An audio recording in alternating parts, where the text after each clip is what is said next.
Hello, everybody. Looks like we have a good number of attendees, so we'll get started with the meeting. My name is Jeff Oseski. I'm the project manager for the Pleasant Valley Road Shared Youth Path project that is right in your neighborhood, so we're glad you could attend.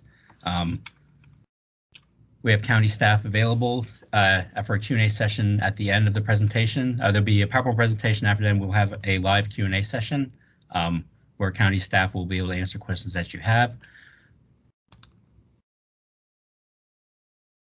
And for this project, the contributors is Fairfax County Department of Transportation. That's the department I work for.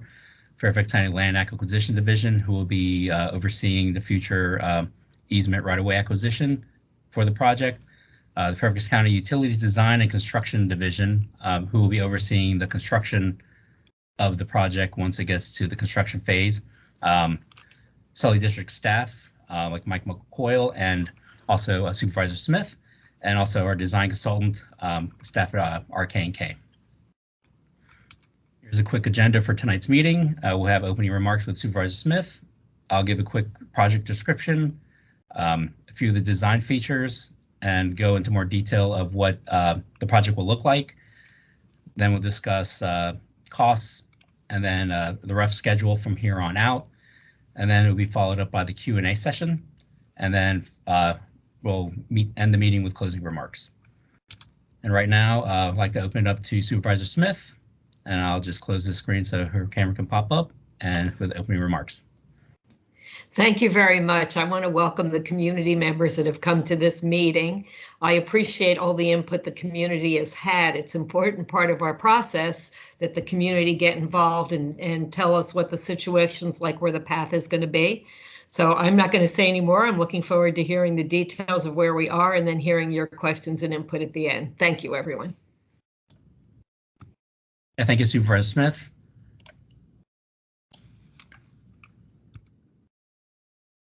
Okay. So as I said, we will be having a Q&A session at the end of the PowerPoint presentation. It'll be a live session where you can actually speak and ask any questions or give comments. If you called in, I don't think anybody's called in, but if someone does come in late and call in, you do have the ability to be unmuted to actually talk and ask any questions you have or make any comments. And for us to know if you have a question or comment at the end of the presentation, if you can raise your hand, which is with the reaction tab, if you at the upper right hand corner of your screen, there will be one of those options for a raised hand. We'll ask that towards the end of the presentation, but at any time, if you do want to make sure that you do have a question and we get to you, just click that icon. And when we get to the Q&A session, we will go through the list of attendees, and you'll be unmuted. We will call your name, let you know that you are next to speak, and then you'll have to unmute yourself, which is the little microphone tab at the upper right-hand corner of your screen. Or if you're calling in, if you hit *6, and if you want to raise your hand, hit *5. That'll let us know that you have a question. And then once you ask your question or you give your comment and you're finished, we'll move on to the next person, then you'll be muted again. If you have multiple questions, let us know, and just to make sure that we have enough time for everybody, if you can ask your first question, then we'll move on to the next person, and then we'll come back to you later on once we go through everybody else. We just want to give everybody the opportunity to speak.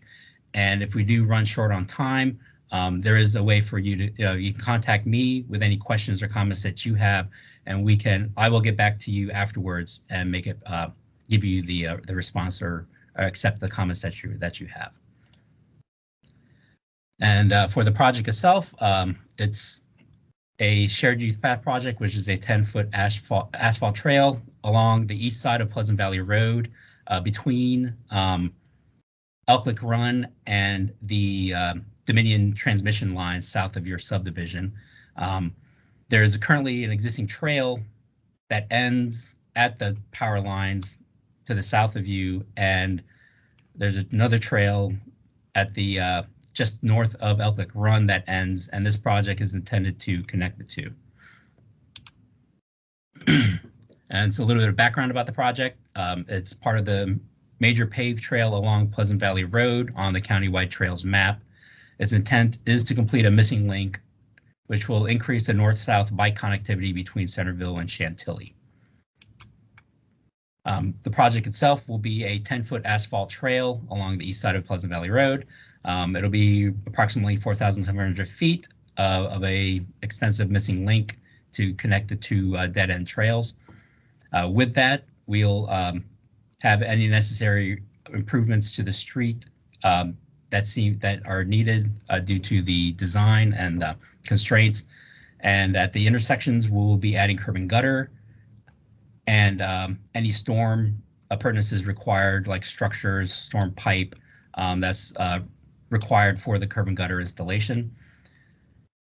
And also part of the project is we'll be installing an underground stormwater detention system, which was designed to contain all of the increased runoff produced by the amount of asphalt that will be installed with this trail. So then the net result would be 0 increase in runoff and no increase to the impervious area. For the project itself, it was approved to design start was winter 2017. The concept plan, roughly 30%, was completed spring of 2018. 50% design, which is the intermediate plan, was completed January 2019. First pre-final, which was around 75%, was completed in June 2020. Second pre-final was completed July 2021. Currently, we're working on the final design, which is 100%, and we intend to submit that this spring. Here is an overview of the project. Here's a big screen. I do have 2 additional screens that are zoomed in, so you have a better idea. As you can see, here is the Dominion overhead towers. The existing trail stops pretty much right underneath. We're going to be extending the trail from the edge of that, going across the frontage, and we're proposing curb and gutter on the east side of the road, and also beyond the entrance for your subdivision on Jillian's Way Road, or Jillian's Island Way, Forest Way, sorry. Here's a zoom in of it. You can get a better idea of what's happening. As you can see, we're extending the existing trail. This white line here is the curb and gutter.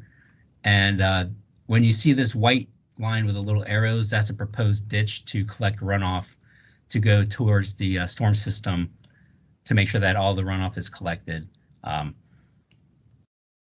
this is for, I cut the original image you saw into 2 images, so it'd be easier to see from in a close-up view. And the red line is the proposed right-of-way, and the existing line is hard to tell, but we will have these images available on the website, and as PDFs that you can zoom in and have a much clearer view.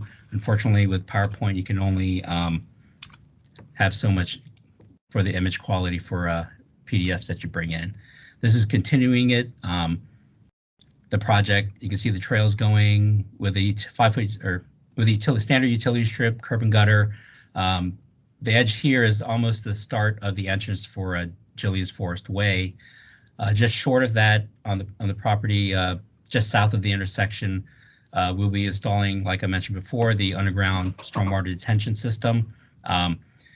This shows the extent of the system, which is a bunch of underground semicircular pipes, which are combined together to contain and detain some of the runoff. The excess will then be put back into the system, but as I mentioned before, it is designed to contain all of the increase in runoff from this project, the entire project, due to the increase in impervious area for the project. There will be an entrance installed for future maintenance, and this white outline is the proposed parking area for the maintenance vehicles. And this shows a little clearer view of what to expect or what you see, where all you'll see for the system are 2 manholes. The rest will be covered in sod, and then you'll see the entrance. One thing that we are in talks with county staff, with the maintenance department, is to install a earth paver entrance and parking area instead of the standard asphalt. We're still currently under talks with them and in the review process. So once that happens, we will revise the plan, and instead of seeing asphalt, you'll be seeing an earth paver, which has grass growing in it. Continuing the project, as you can see, it continues along the east side for, on the north of the intersection for Jillian's Forest Way. At a point, we'll stop the curb and gutter and then have a ditch section along the side of Pleasant Valley Road that you currently have, with a drainage ditch along the edge of that to collect runoff, and the trail itself. And zooming in, we can get a little closer look to see what's going on. And you can see the proposed trail hatched in gray, where we have the curb, standard utility strip, so there's separation from pedestrians and bicycles from the road. And as we traverse the properties, you can see this is the proposed right-of-way that we're putting in to contain the proposed trail. I know we had concerns in the past with people asking why the trail is so far away from the road, and the intent is to minimize street impact because this is a trail project, and we had to design the trail location for a future possible extension of the or widening of the road with a master plan. The intent, or there's a possibility of it being widened in the future, so we want to make sure that this trail project didn't impact that of future construction, or minimize the impact, so we wouldn't have to rip out an entire trail and shift it a few feet over just to put in a future road expansion. But currently we are not aware of the intent for that. So, and because of that, we were able to put in curb sections where needed to minimize impacts to residents for the trail location. And here is the continuation of it. As you can see, I'll zoom in. You can see we do have the edge of road. We have a parking area for vehicles that have to park, and then the drainage ditch, the trail, and then we do have a ditch on the other side of the trail to collect runoff, so it wouldn't wash over the proposed trail and cause issues for bicyclists and pedestrians. There's a current culvert here where we will be upgrading it to make it up to standard and to account for the trail itself. There's the next sheet, and we go to the next intersection of your subdivision for Morgan's Hamlet Court. As you can see, we're just continuing the trail, and we do pick up adding curb and gutter at the intersection, and continuing it down as we need to make sure that we avoid. There is a existing septic field that was a little bit closer to the street than we anticipated, so we did talk with VDOT to see if we could extend the curb that we originally were going to terminate sooner, just to make sure we avoided that and prevent possible impacts to that system, and still have the trail be accessible, and still have adequate separation from the street and the trail for pedestrians and bicyclists. This is zooming in so you can kind of have a better idea of what's going on. As you can see, we are putting curb and gutter to have as much separation from homes and the trail. We will have standard handicap ramps at the curb sections. Also, we have it at the previous intersection as well. And there are, you can kind of see the storm structures that we're proposing to collect a runoff to make sure it minimizes impact to the street and for the trail itself. And this is continuing the overall that we saw before as we go through your subdivision and move it. We do continue the curb a good bit, so then we just have a standard utility strip. As you can see, this is the proposed ditch to collect runoff to make sure it doesn't impact the trail that we're building.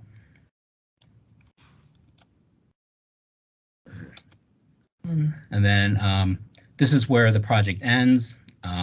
Goes over a couple more properties, and then there's Fairfax County Park Authority property, and it goes across the existing culverts for Elk Lick Run, and it will eventually tie into an existing trail that's to the north of that the Elk Run. And this is zooming a little bit better so you can see what's going on. We are putting curb and gutter at this driveway entrance, putting in a handicap ramp as well. And as you can see, we have extended the curb as much as possible to minimize impact to the residents by having the trail as close as we can to the street instead of having it further out. And once we get to the Park Authority property, we do push it out to get rid of the curb section so we don't impact the street itself. And here is the second zoom in. This is in the Park Authority property. There was enough room to not require modifying the existing culvert system, so we have enough separation from the street and the trail to not modify this, because that would be fairly expensive project. And then we tie in to have a smooth transition with the existing trail that ends in the Park Authority property, which heads to the north towards Braddock Road.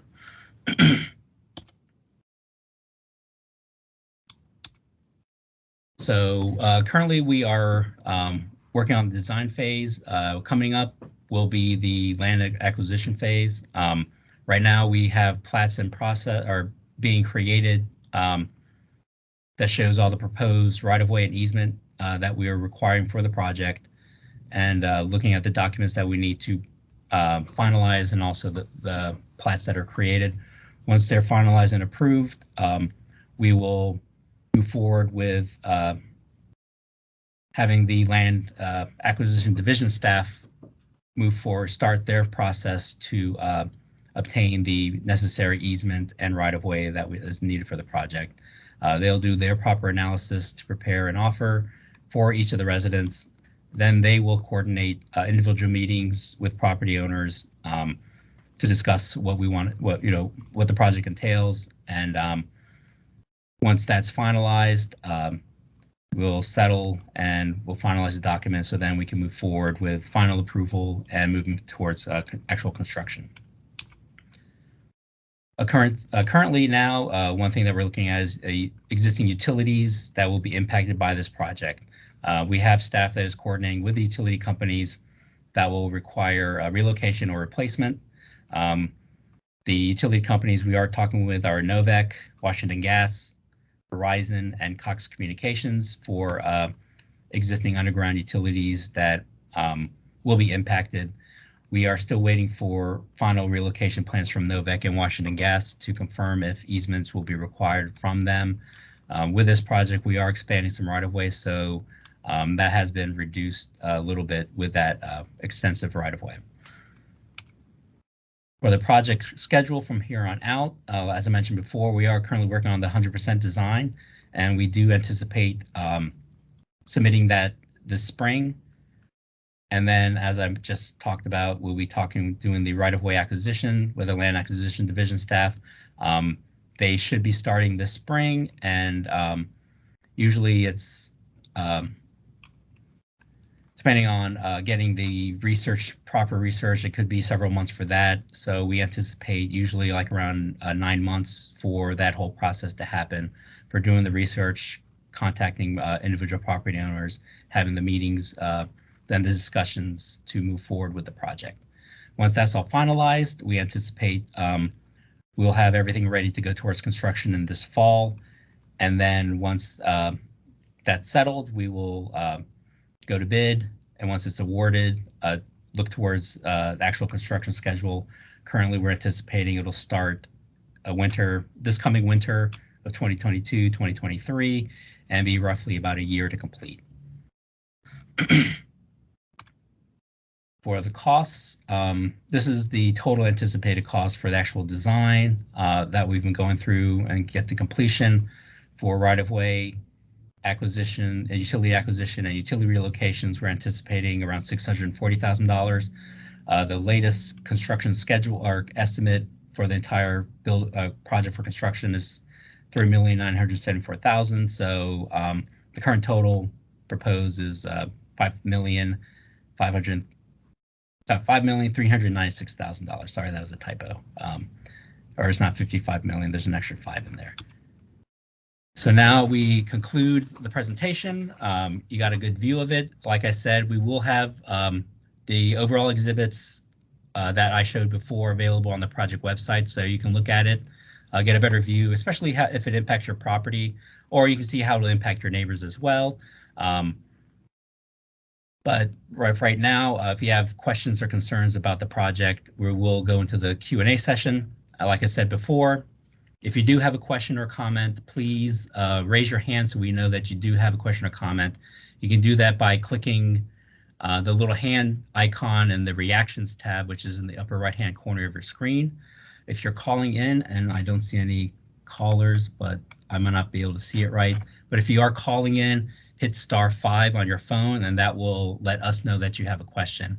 And like I said, we will go through the list and call on you. We'll make sure that your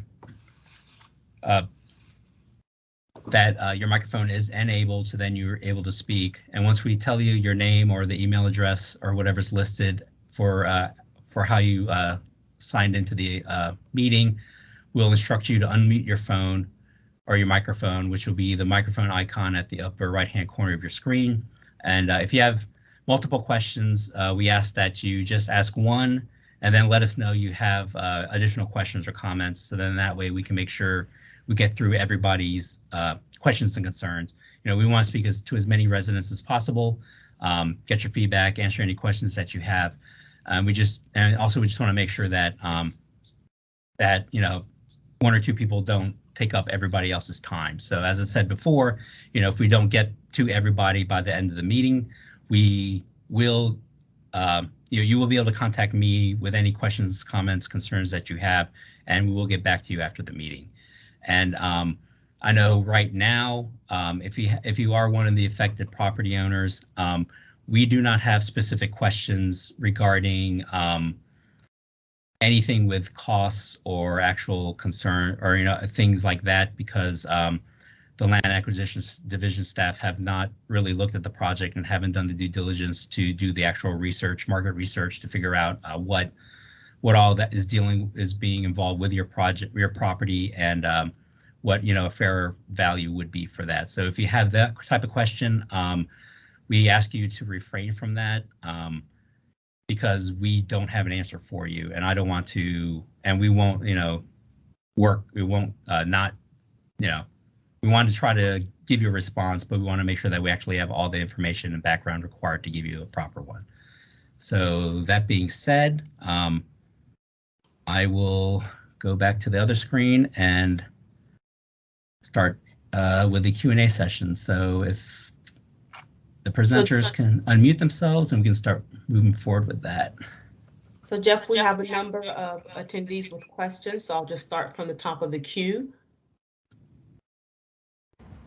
Attendee with the email address enointernational@myfidelitybank. Would you please unmute yourself using the *6? Well, I think you can just at the top of your screen, unmute yourself and go ahead with your question.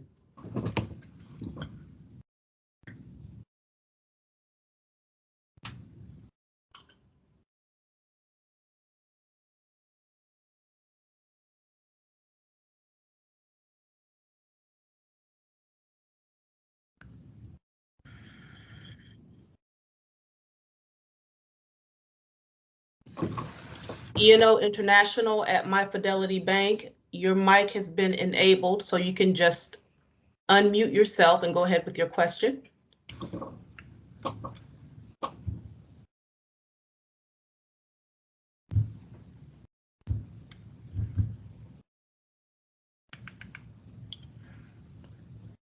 Well, I guess if they're not here right now, I guess we can go back to them later. Okay, we'll move on down to the next.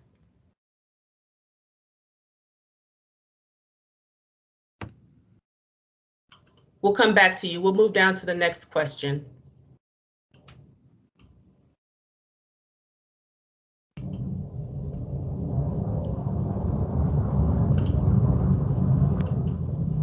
So Dave Mahoney, I've enabled your microphone. Please unmute and go ahead with your question. All right. Can you hear me, Jeff? Oh, yes. Okay, Great. Appreciate what the county's done in some instances to incorporate the curb and minimize impacts to some of the properties. So that's good news. The slide about utilities, are you indicating that the utility relocations have not been established yet? Because if you haven't done that, there could be quite a bit of additional impact due to utility relocations on some of these properties, you know, whether it's 10 feet, 15, 20 feet. That's unless you plan on tucking those within the existing limits of impact. So can you describe in more detail what the process is for utilities? Because we're concerned about additional utility impacts. Okay, like I said, we have been in touch with utility companies. There are a few crossings with proposed storm structures that we're putting in that they'll have to adjust. From what I have heard, the relocations aren't necessarily we're going to shift the entire gas line 50 feet into the property line. It's more of we're keeping the same location, but we're going to be lowering it a foot in these areas or raising it a half a foot or shifting it a few feet over. And I know for the majority of them, we haven't heard concerns of them of being outside of the proposed right-of-way for this project. So I think there is a good amount of gas line that has to be relocated, but in terms of where it'll go, it'll just be more of a slight shift of a few feet over, and it might have to be lowered in several areas for, you know, a foot to maybe two to get underneath some of the proposed storm structures that we're constructing. So it's not, you know, like I said, it's not an extensive thing of it all of a sudden being, you know, 2 feet from your house. It's just more slight adjustments. So we're trying to get the grand total of what's going to be put in where. And from what I've heard so far, the vast majority of the relocation work will be in either existing right-of-way or the proposed right-of-way that we are going to have with this trail project. Okay, thank you. You're welcome. Moving on to the next attendee, Kim Dracopoulos, I think it is. I've enabled your microphone. Please go ahead and unmute yourself and go ahead with your question. Hi, this is Jason Dracopoulos and my wife, Kim. Can you guys hear me? Yes. Great. Thanks so much for taking time to meet with us and present your proposed plans. We greatly appreciate the time. I've got two questions. I know you want to try to limit it, so I'll just ask both. And if you have time to answer both, great. If not, move on. The first is, I couldn't really see on the plan, are there any accommodations made from a screening and you know, kind of a basically, is there a part of the plan to hide the trail from some of the homeowners so that it's not such a, you know, a blatant kind of change to the current landscape? Okay, with the project, we're not proposing any new landscaping. I know, and unfortunately with the project, there will be a few trees removed with it. So I think it might, I can't speak for the Lang Acquisition Division staff, but you know, when we do talk with the property owners, I guess, you know, Kelly, if you might want to jump in, I don't, you know, I guess if there is, you know, purchase for right-of-way and for easement acquisition, you know, if you want to use those funds towards new landscaping, that is always a possibility. But in terms of us, we're not proposing new landscaping along the trail frontage at all. So. Okay, and is this proposed as a purchase or an ongoing easement? And I guess the reason for that question is who's going to be responsible for the ongoing maintenance of the land that is now encumbered by this trail and other improvements? Some parts is right-of-way acquisition, so there will be property acquired, purchased, and given to VDOT for their right-of-way access, and some parts there is just an easement acquisition. But in terms of maintenance of the trail itself, that will either be with the county or with VDOT. The property owners won't be responsible for any maintenance for the trail itself. Not just the trail though, the ditch lines, the area between the trail and the road, and those associated areas. Okay. Because there's obviously going to be grass there, correct? Right. Yeah, I know for some of the drainage ditches, we'll have storm drainage easements. And with that, they will be maintained by either VDOT or county staff. And the portion between the trail and the road itself, that area will be VDOT property for their maintenance. So they will be overseeing the maintenance of anything. If there's ditches or storm structures, they'll be responsible for that. Jeff, can I add to that? Sure.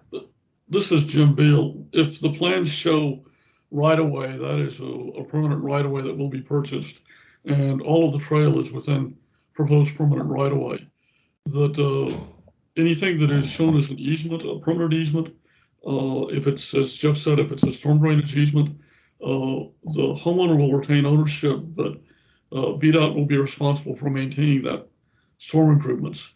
There are also temporary easements that are simply for use during construction.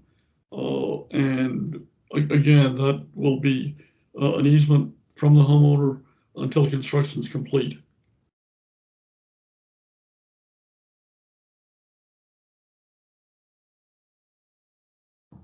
Thank you. You're welcome.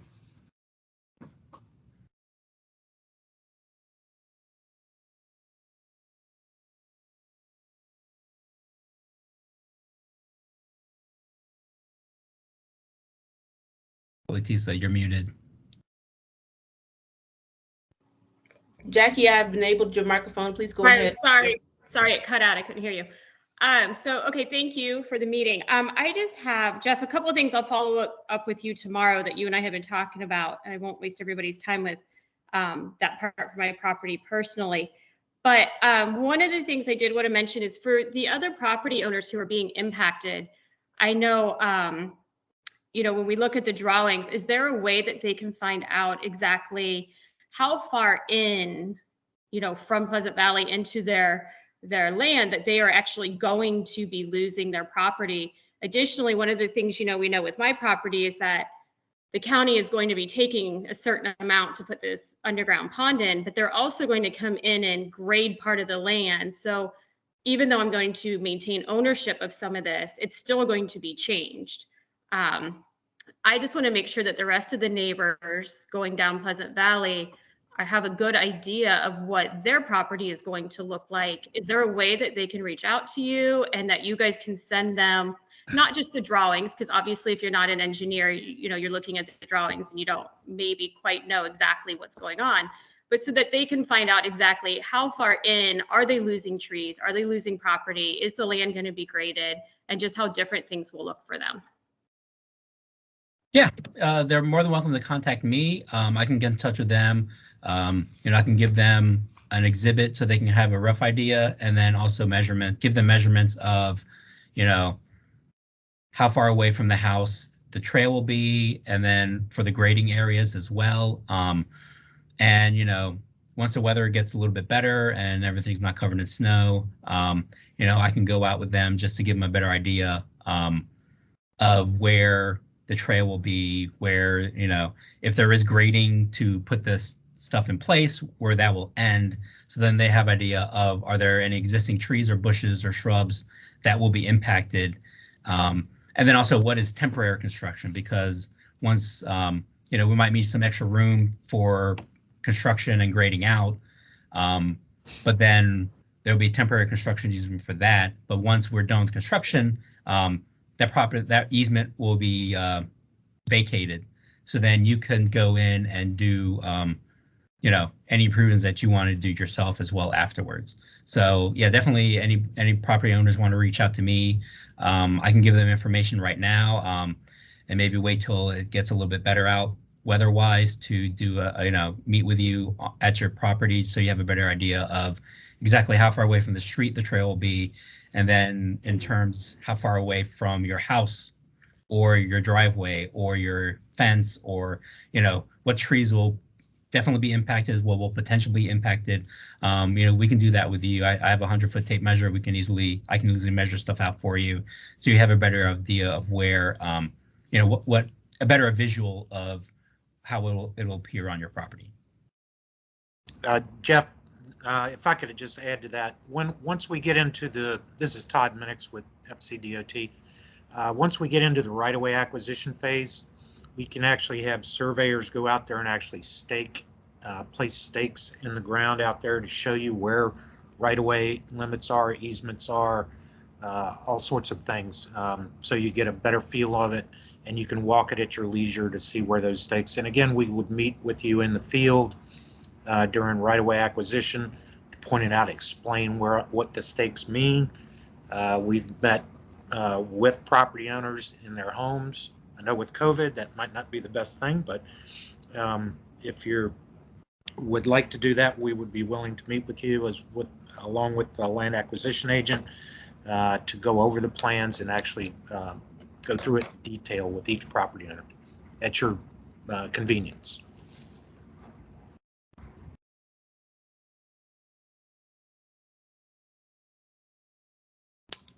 Okay, the next attendee with the question, I believe it's Aon, and I apologize in advance if I mispronounced your name. Please unmute yourself and go ahead with your question.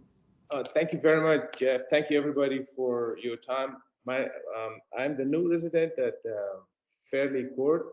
I don't know if somehow it was the map that Jeff was presenting had the very minimum details of my property that is probably the most impacted by the trail, or you skipped it somehow, or but anyway, my home is probably the closest to the road.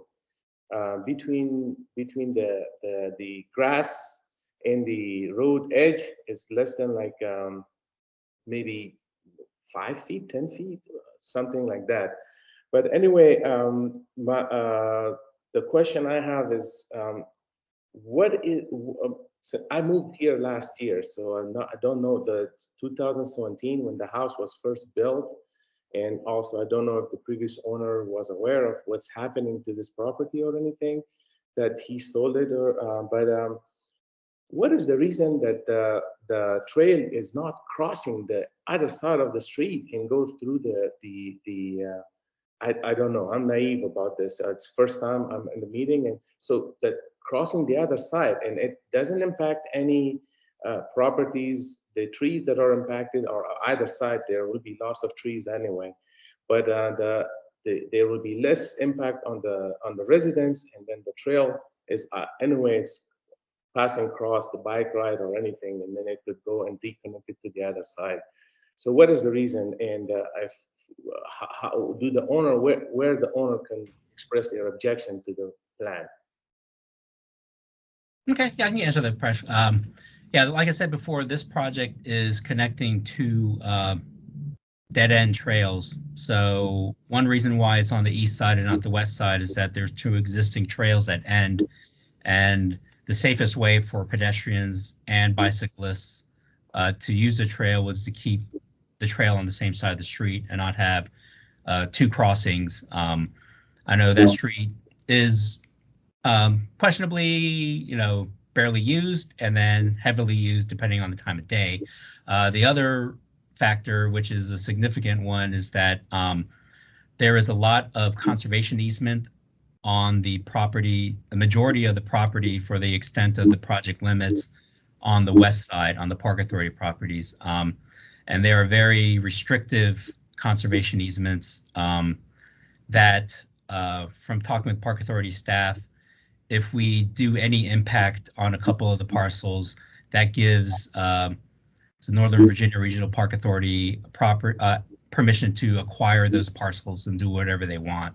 The intent for those easements is to have no impacts to those parcels, to preserve what's there, preserve the environment. So those were the two main reasons why the proposed trail is on the east side instead of the west side, is to connect the missing link. And there are very, very, very prohibitive easements in place on most of the parcels on the west side to prevent that trail from being constructed at all.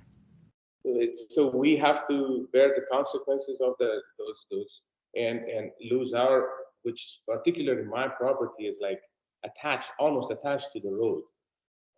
The part that is there is no, and then the acquisition authority is not present to let us know that how big a land are they going to take, which is mine would be in deep effect or down through this project.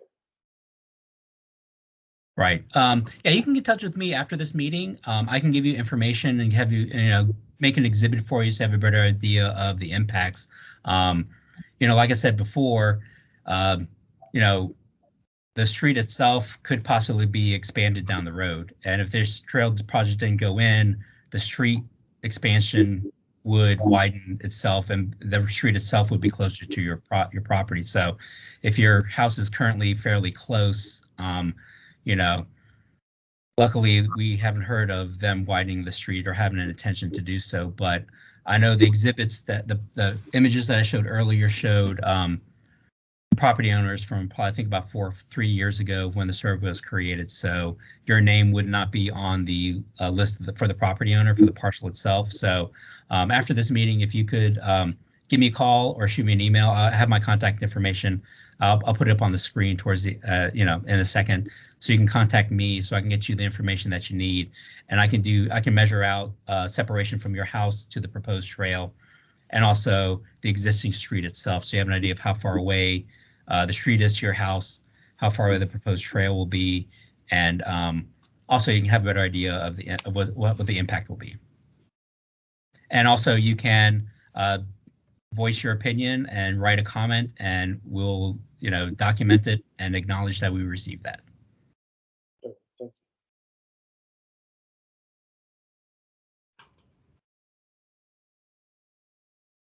Okay, moving on to the next attendee with a comment. I have allowed the microphone for, I believe it's Uzo. Please unmute yourself and ask your question. Hi everyone. Thank you for presentation. I'll be contacting you, Jeff, so I can have a better understanding of the impact on our property, because I'm not an engineer. I didn't really understand the extent from the presentation. I guess my question is, from your evaluation, what do you consider the benefits of this trail to the community, and what was your thinking with respect to the negative impacts during your design and your assessment? So we'd like to know what your thoughts are on how it would affect us from the positive perspective and from the negative perspective. Okay, the cause of the project is to extend an existing bike trail. That way, you, your neighbors, people around you have a continuous path to walk all the way up to Braddock Road or walk all the way down to 29 and access, be able to walk instead of required to drive or ride your bicycle. And, taking a step back is to impact the, the community as a whole and not just your specific subdivision. I know people are trying to be healthier and get more exercise, so having the existing trail stop just at the power lines and not have it go further up is detrimental. So if we were to expand that, people can have more access to more trails within, not just in the immediate area, but also throughout the entire county. As I mentioned earlier, it is part of the overall trail plan for part of the plan that was made for the entire county for improvements that can be made.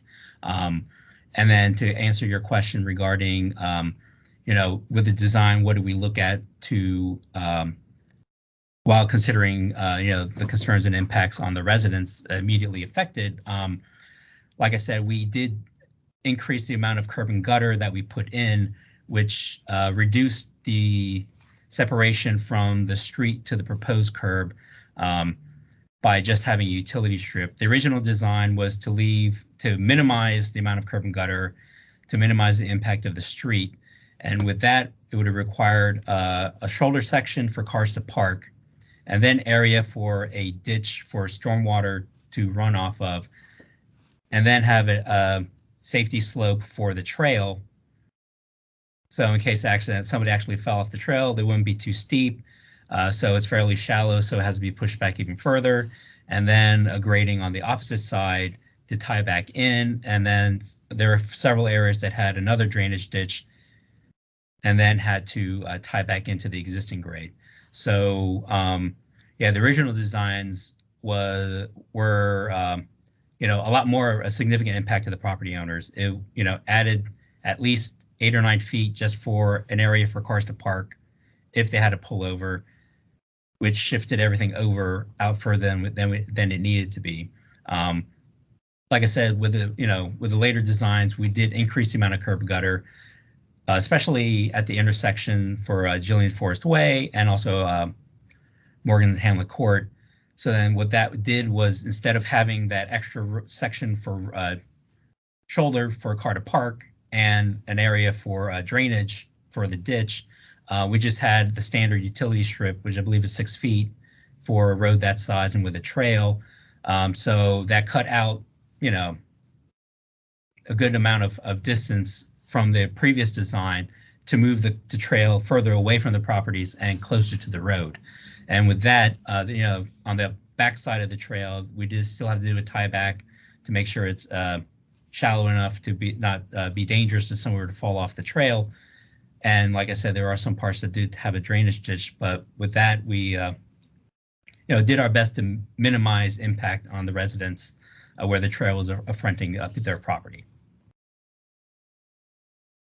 And definitely reach out to me, and I can, like I said, I'll make an exhibit for you and do some measurements for you as well, so you have a better idea of how far away the trail will be from your house, so you have a better idea. And as Todd mentioned, you know, once we get to the right-of-way acquisition, we can have our survey staff come out and mark it, so you know exactly where the trail is going to be, exactly where the grading is that we're going to tie into, and if there's any easements on your property, where they'll be located. And that'd be a lot more accurate than me just, you know, giving you a tape measure separation and standing somewhere if we were to meet in the field. So definitely reach out to me, and I'll definitely get you as much information as we can. Okay, I have one more question.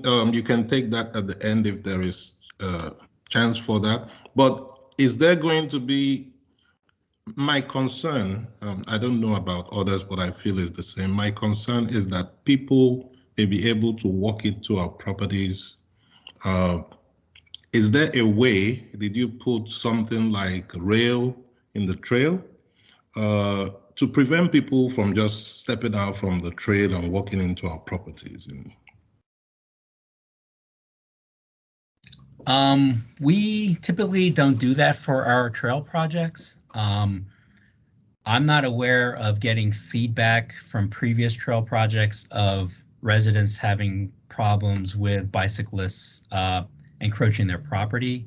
I know, like I said, I mentioned earlier, is that, you know, once our land acquisition staff reach out to you and start the conversation of, you know, how we can move forward.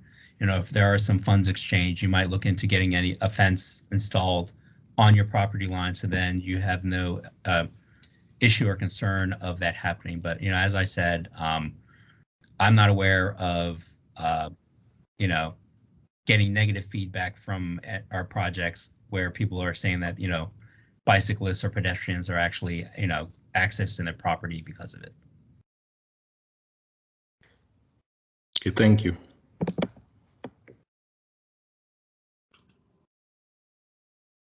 John Farmelo, please unmute yourself and go ahead with your question or comment. Yeah, thanks. Actually, my question was already asked, in that it had to deal with why this is on the east side of Pleasant Valley rather than on the west. And I will say, I think while I understand the answer, I don't necessarily think it's fair that you're asking private owners to take a hit in their values of homes while there is public land on the other side of the road. I understand the easements to a certain extent, but the fact that there's public land on the other side where this could be done, it's a little disconcerting that you're asking the private citizens to take that hit.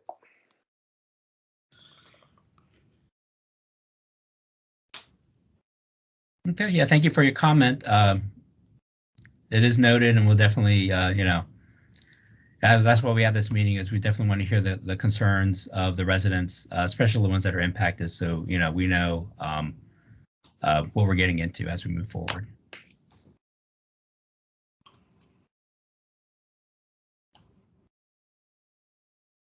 Pat Higby, please unmute yourself and go ahead with your question or comment. Hi, Jeff. I have a follow-up question on the utility relocations. Mm-hmm. I understand there's your response to Dave Mahoney, but since the designs haven't been done for these relocations, I'd like to ask that you come back to us after those designs are complete to, verify that the impacts are minimal. Okay, what I can do is, once I get more information, I have the contact information for your HOA president and a few of the residents, and can let, ask them to reach out to, because I hope, I don't know if you guys have a Nextdoor or a Facebook page for your group or a listserv or whatnot. Then that way, we can get all the information out. I know Jackie was very helpful to make sure I got email addresses for as many of you and your neighbors as possible to make sure that you got invited to this meeting. So what I'll do is, once I find out, I can let her know and ask her to help me make sure that all the residents in your subdivision find out. But yeah, like I said, we are waiting to hear back from Novec and Washington Gas.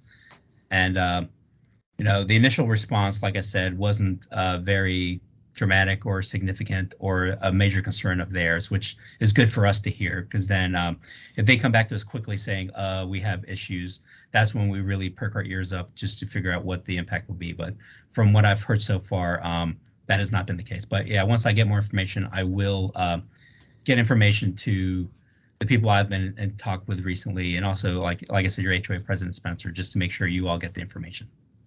Yeah, we appreciate that they're likely to be minimal, but there are unknowns. So right. We would just like to get updated drawings once these relocations are factored in, so we see the impact.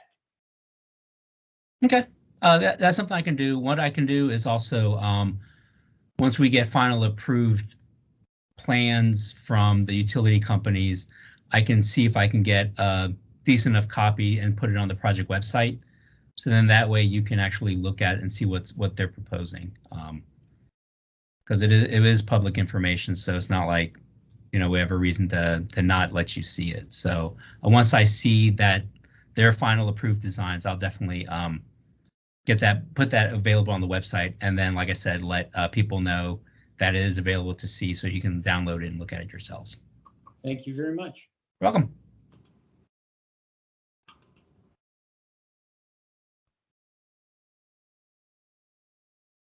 Jeff, I think I'll go back up to the top of the list, back to E&O International at My Fidelity Bank. I've enabled your mic, so if you can unmute, there should be a microphone button at the top right-hand side of your screen.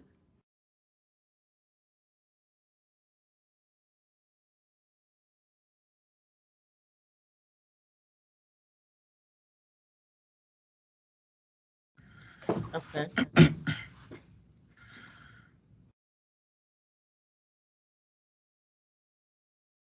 Okay. So I'll move down. Yeah, I'm not sure if they're having difficulty unmuting. Right. And I guess, yeah, if you are having problems unmuting yourself, you might try calling in. The phone number was at the bottom of the invitation that I had with the access code as well. So if you call in and hit *5, that'll let us know that you have a question or concern.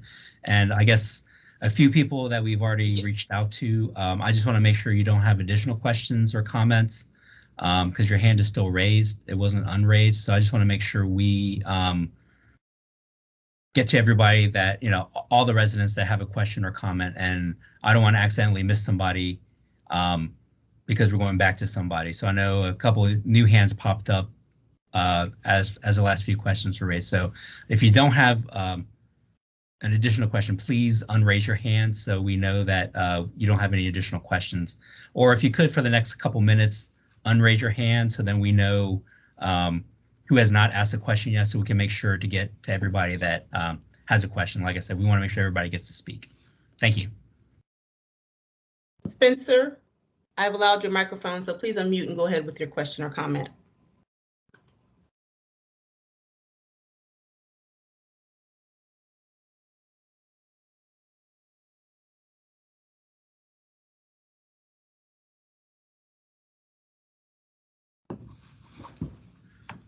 And like I said before, if you need to unmute, there's the microphone icon at the top right corner of your screen. If you just click on that, you'll be able to unmute yourself and speak.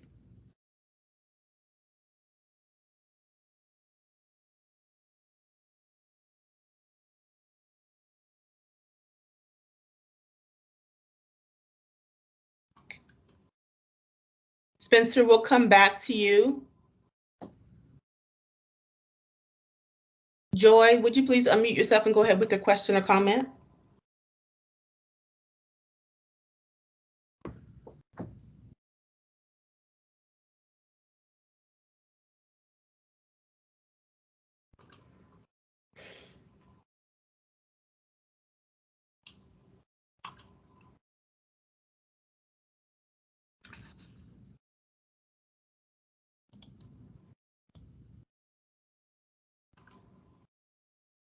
Joy.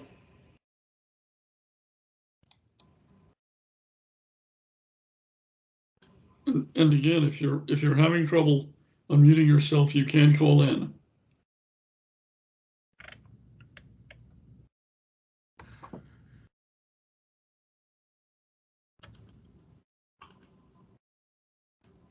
Okay, we'll move on to the next attendee in the meantime. Pearl, if you're able to, please unmute your microphone and go ahead with your question or comment.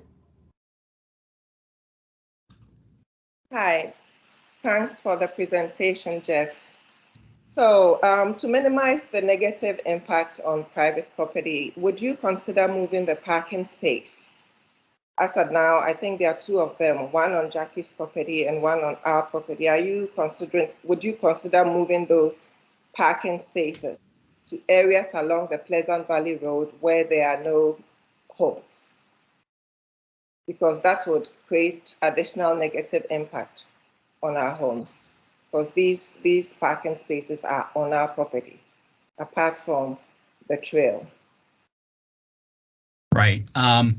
The parking area on Jackie's property is for maintenance of the underground stormwater detention facility that's being constructed. Unfortunately, we cannot not install one because we need to have maintenance vehicles come in the future to clean it. Like I said, we are looking to actually have an earth paver entrance put in, so it will not look like a paved asphalt driveway entrance. So we're trying to minimize, how it looks, the appearance of it, and still have it be functional for use in the future. And unfortunately for these facilities, they aren't maintained that often, but every year or two they have to be cleaned out. But they need to have adequate access to get to them. And I know we did look to minimize the size of them, of the entrance and the parking area for that facility as well. So like I said, we are working with county staff to be able to come up with to use the earth paver, like I said, so it'll have more a better look to it and still be functional. I'm not aware of a parking space being added to your property. I can double check the exhibit. At the entrance of Morgan's Hamlet Court, you mentioned that there was going to be a parking space at the entrance of Morgan's Hamlet Court on our property, unless I... No, we are improving the entrance for that, and we are putting handicap ramps, but we're not adding, we're not creating new driveway entrances from Pleasant Valley Road that aren't already there. unless it's a vacant lot, per our standards, if there's a vacant parcel and the only access is from the road and we're putting curb and gutter, we have to put in a driveway entrance. But if there isn't one, we don't put one in, or if we're not putting a curb in, we won't put in an actual driveway entrance. But on your parcel, I'm not aware. I'll double check. I don't remember seeing one, but I can double check. I'll definitely get back to you and let you know. But as far as I'm concerned, we're not putting one on your parcel. Okay, I have a second question if I can ask. If you can't answer that, you can do it at the end. So the second question is actually a follow-up to similar questions that have been asked. And it's about the screen or the fence. From 29 coming down to Pleasant Valley, there's a fence along the road and along the walkway or the path. Do you anticipate constructing such a fence along this new path? No, we have not designed that. I know subdivisions, they put in their own fencing. So yeah, I did see that fencing. That was most likely built by the subdivision when that whole area was developed. Usually it's done before houses are put in or at the tail end as a, to increase the appearance of the subdivision. But yeah, we don't have any plans to put in any fencing or landscaping or anything along the trail to improve appearance or to give more cover or privacy for the properties. And like I said before, once you have discussions with the land acquisition division staff, if there are any funds exchanged through the decision and agreement that you do come to, that's definitely an option you guys can look into doing, as a way to spend those funds that you receive. But like I said, we don't anticipate constructing any fencing or planting any additional landscaping. Hey Jeff, I need to jump in here real quick. This is Kelly Alcon from the Land Acquisition Division. I'm one of the right-of-way agents. And as far as the fencing is, if it's not in the design and you don't have an existing fence that is affected, I can't compensate you for fencing. You can definitely use the money that I compensate you for the easements on to do whatever you want to build your own fence, but we cannot pay you money to build a fence that doesn't exist, that's not affected by the takings.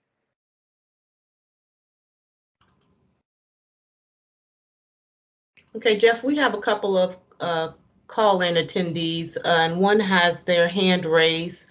Caller number 617513, first few digits of the phone number. Please unmute yourself by pressing *6 and go ahead with your question or comment. Yes, actually, I'm calling from outside the United States. I'm Roland Dacosa. I appear as International Fidelity Bank. My wife is Pearl. We are going to be adversely affected by this. I think this project is overly anthropocentric.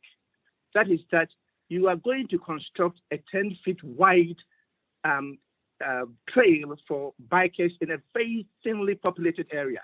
The properties there are 5 acres minimum per property, okay? Now, you could simply do a pedestrian trail to maintain the pristine, close to the pristine nature that we have in the area. That's one of the attractiveness of the area. Just to put the human being ahead of the other life forms, the microorganisms in the plants, the nutrients, the trees that you are going to kill, and the burrows for squirrels and bears and that sort of thing, I think it's unconscionable. I don't see why we have such a very wide space to do bicycling. You could stop, and then where we are, where there are very, very few people, very, very few people who are populated there. You want to destroy the property values there by constructing these 10 feet wide, just for the sake of human beings. Human beings are not the only occupants of this planet. Please, let us try to learn from E.O. Wilson and Thoreau. What you guys are doing is very bad for the county, okay? Nobody has talked about the nature's impacts, the life forms that cannot speak, the squirrels that are there, the deer that comes there to eat during the springtime. You're talking about human beings going to ride bicycle on a 10 feet wide place after millions of years of life forms. Please think about what you are doing. It is unconscionable. Okay? And I think that you guys should stop this thing about doing a 10 feet wide bicycle trail when you are destroying so many other natural forms. Okay? And nobody is saying this. And you do it because you want to do it. I think the groups that are affected, we should bind together and sue this process. It doesn't make sense to do what you're trying to do. I'm telling you right now. Okay? Thank you, caller, for your comment, Jeff. If you want to address the comment. I'm really upset about the fact that the place is very, very thinly populated. Nature is all over the place. Why do you want to construct a 10 feet wide bicycle trail? Why don't you do a pedestrian trail that people can walk and enjoy nature? And you want to destroy millions of years of life forms. Why should nobody sit and think about that? Is there any ecologist among your group? Anybody who does ecology? Please, this is not a very smart project you guys are doing. There are a lot of beautiful things you could do, but there's no need to do this extension. Okay? Okay. Jeff, thank you for your comment, sir. Jeff, if you want to address that.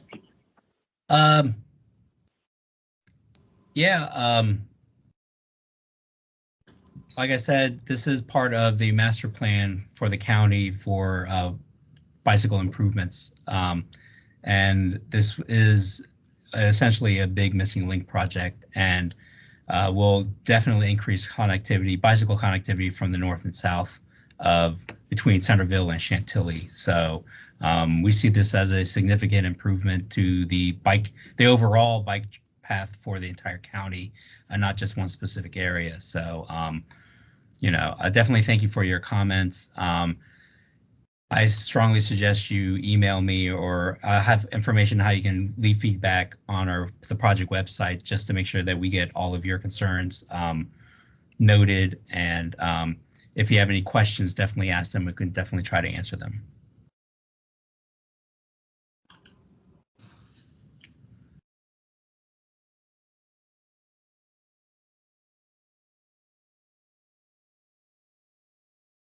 So I'm going to go back up to the guest named Joy. The hand is still raised. We'll try again to see if you can unmute yourself and go ahead with your question, Joy. Leticia, she just asked what the call-in number was in chat, and I posted it there. Okay. So she can call again in a minute. Okay.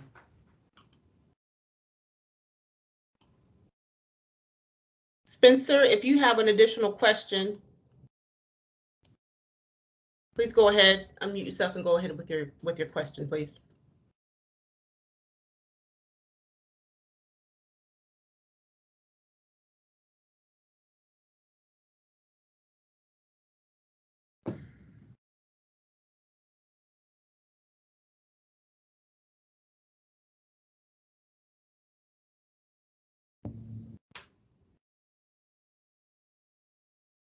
Going down the list again, there are a number of hands that are still raised, Jeff.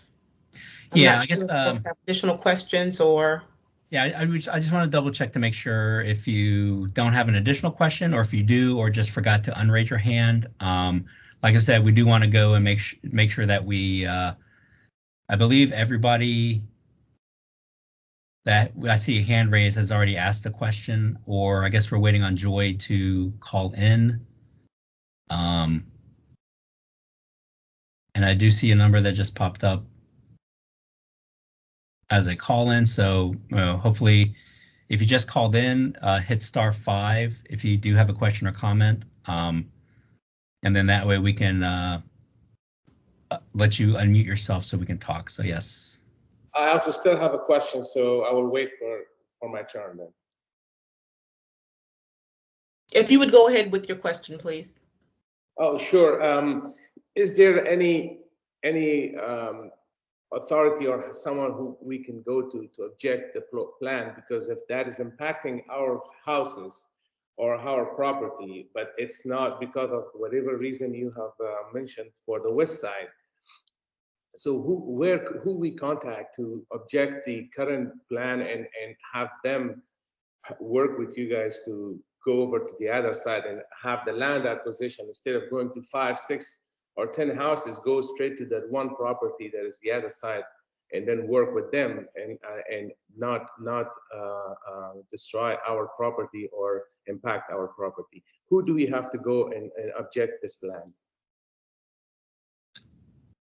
The people you're talking to in the meter. I'm sorry, Tom, you can take. This is Tom Bashani. I'm the director of Fairfax County's Department of Transportation. As Jeff indicated, there is a opportunity for you to submit written comments with your concerns about the project.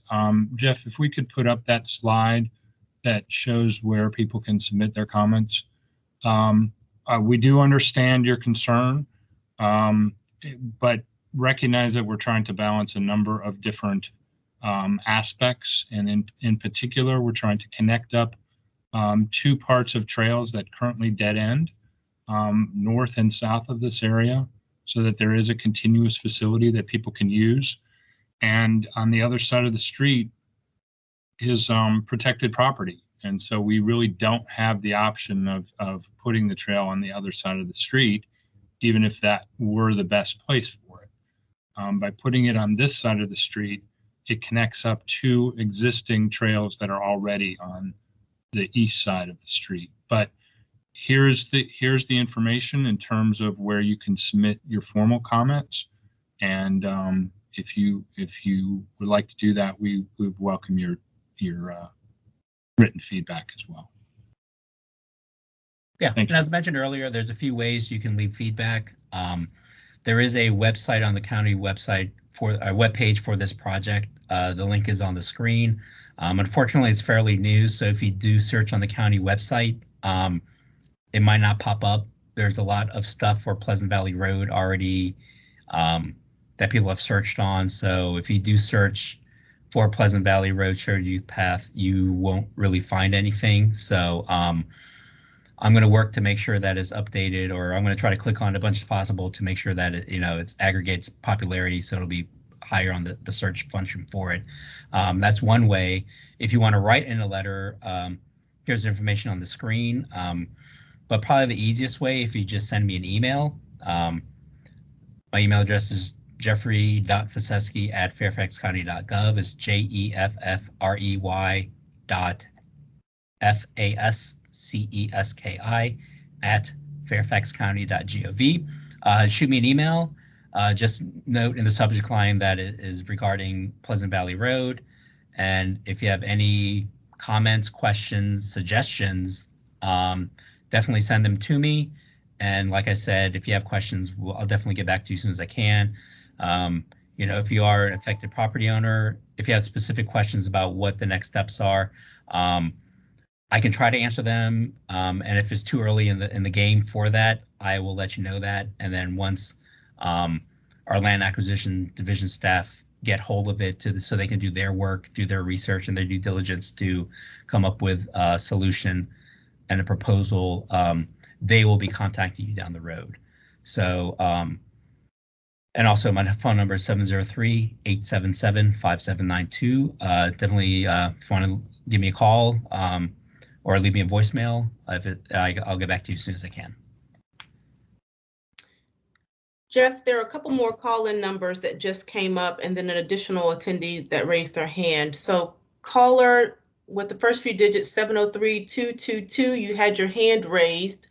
If you'd want to go ahead with your question or comment, please go ahead and unmute yourself.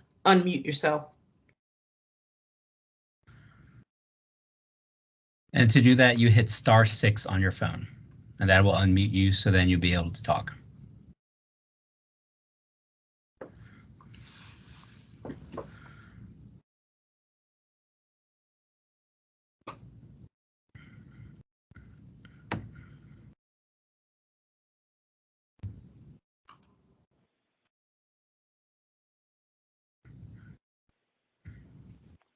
Caller 703-222, go ahead with your question or comment. Okay, I'm unmuted now, I think. Yes. Yes. Okay, my concerns are with our roads are private, and here, let me turn my darn computer volume down. Our roads are private. We privately maintain them. And during the last round of construction of houses in there, we basically had to replace and have or resurface our roads at no small expense to us. What precautions are going to be taken to keep the trucks from going up and down our road? I understand you'll be working at the entrance, but we've already had damage that y'all have had to come back and patch, which is the only patch in our new road. So what precautions will be taken to ensure that the trucks aren't, pulling onto the hot asphalt, unloading heavy equipment, stacking up vehicles there, and basically when they pull into the road, they've got to go all the way down the road and turn around and come back out. What precautions will be taken to see that we're, how do we prevent that?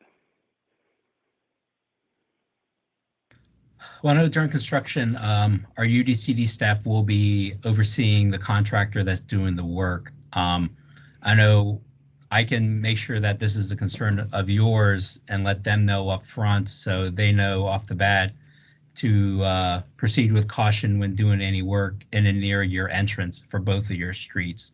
And if that means that I need to have a pre-con meeting with them and maybe have a site visit meeting with you to make sure that stuff is adequately addressed. And I know one thing during construction is that we get a lot of feedback from residents during construction. We have several extra sets of eyes as it's being built. So just to make sure things are being done right, especially if you think they are in a little bit closer than they should be. If there's a temporary easement on your property, definitely give a call to the inspector and raise your concerns. They'll look into it to make sure that, stuff was done properly. And if stuff wasn't done properly, they'll make sure that that's fixed right. So I know once the design is done and it goes to construction, it goes to a different division in the county, and they have staff that oversees the construction of what's going on. So what I can do is make them aware of what's happened with previous work, and that there's a big concern of you and your community that the roadways are there aren't any problems or issues with it. I know with this project we will be doing an improvement to the entrance of it as well, and that will also have some replacement of the existing pavement as well. Well, they have the ability to stage down on the power lines, and they did that they did that after we voiced concerns about that early on. So I'd just like to make sure that that's where the trucks are staged, that's where everything's done, and that they're not driving heavy equipment down our street. Right. That's something I can ask the construction and inspection staff, and I know for the entire length of the project, I know we definitely make them aware that it is a private street, so there is no right of way. And yeah, Jeff, this is Tom. Oh, yes. This is Tom. Other than the work they're doing right at the entrance to tie in the trail segments, there should be no construction equipment on private streets. Right. And we'll work with the contractor to make sure that they understand that before the project starts. Thank you very much.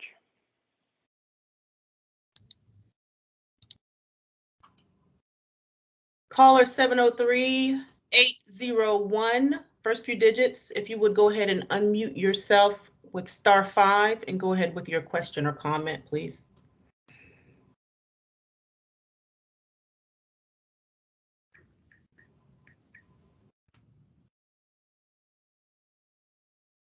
Oh, you hit *6 to unmute yourself.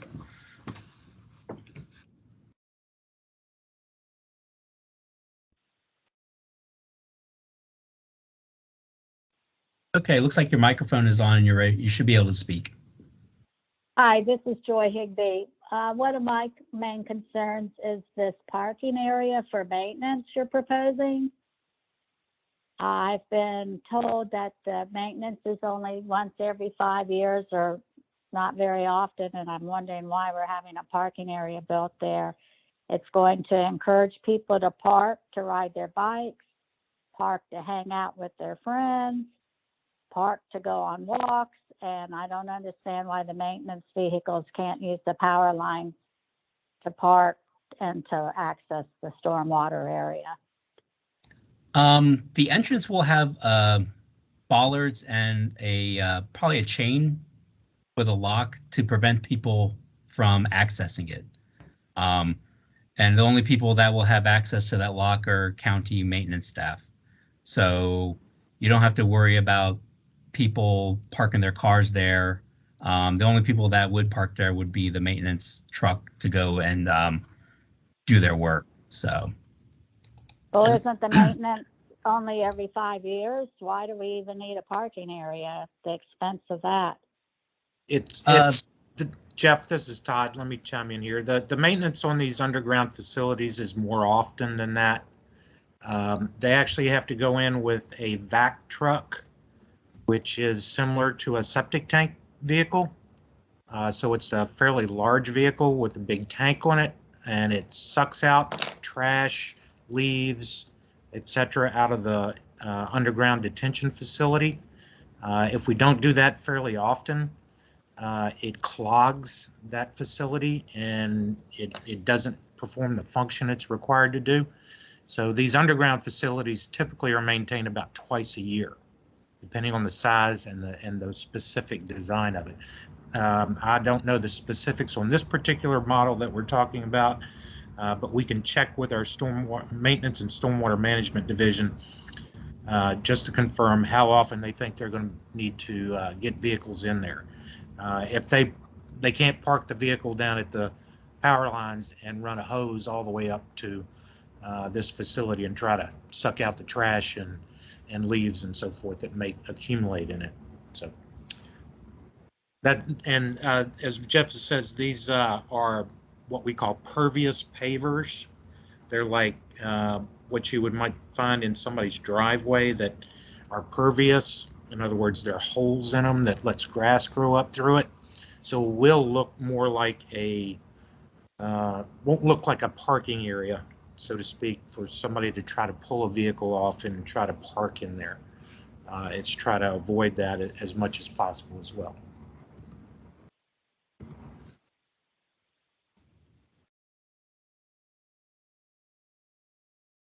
Pam Webb had her hand raised. Would you go ahead with your question or comment?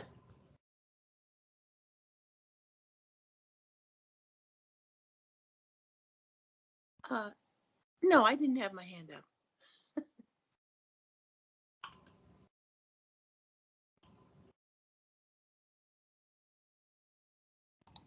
Okay, well, I think we have actually talked with everybody at least once, and we are close to running out of time.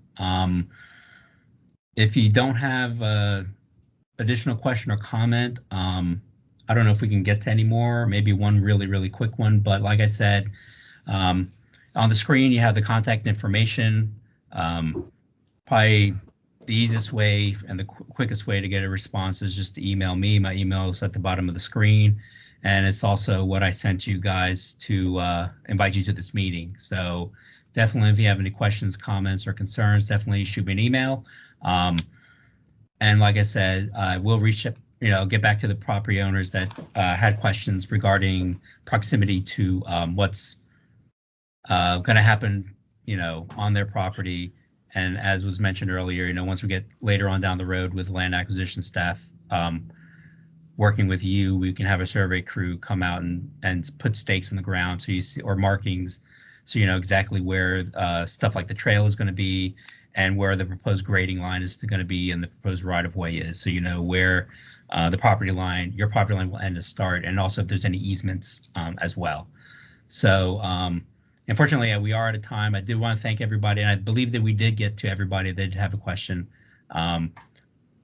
And definitely had a lot of good questions and concerns. And here's the contact information. And I believe Supervisor Smith just wanted a quick closing remark. Yes, I will be quick. I thank everyone for their comments, the level of details. I want to thank Jeff and the other staff and sharing their contact information so you can continue to ask them questions as we move forward through this process. So thank you very much, everyone. I appreciate your time.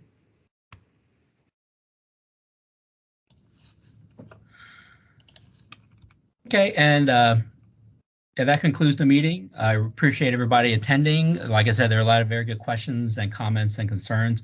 We'll definitely keep that in mind. Here's the contact information again. Here's the link for the website. We will have a video of this put online, and once the link is available, I will be adding that to the project website information. All this PowerPoint presentation will be added as well. There'll be more detailed exhibits, more high quality resolutions of the exhibits that I showed in the PowerPoint as well will be made available on the website with really big pages so you can really zoom in and see what's going on. And like I said, I will reach out to the property owners and give you a little bit more information that I have now.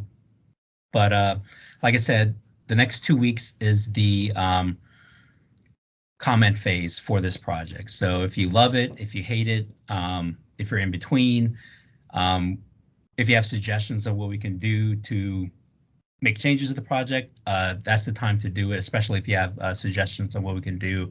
We can look at those, see if we can incorporate them, and then move forward with finalizing the design so we can finalize this project. And also, I want to thank Supervisor Smith for attending, all the staff that did attend to answer questions, our design consultant, RK&K, Matt and Richard for sitting there just in case there was a question that we couldn't answer. Really appreciate it. And thank you very much and have a nice evening.